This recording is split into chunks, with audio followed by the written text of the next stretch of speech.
Did you know your green card can be delayed if you are applying while already in the US just because of your taxes? This is what Kenyans in the US need to know.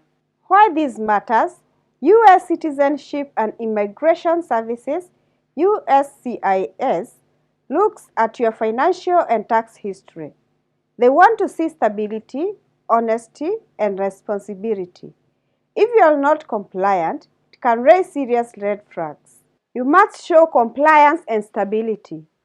Filing your returns consistently shows you are a responsible resident.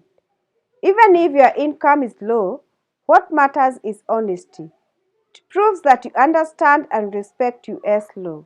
Missing returns may lead to delay or denial. It creates questions.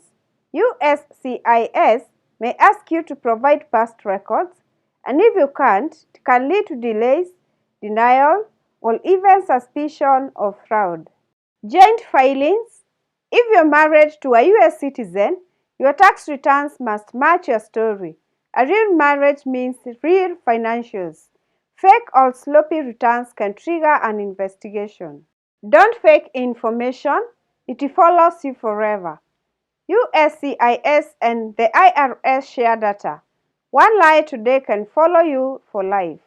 So many lives have been ruined over just one bad return. Final reminder: file honestly, file everything. Immigration is watching quietly. So do it right the first time. Please subscribe for more simple diaspora tax tips. Share this with someone working online or abroad.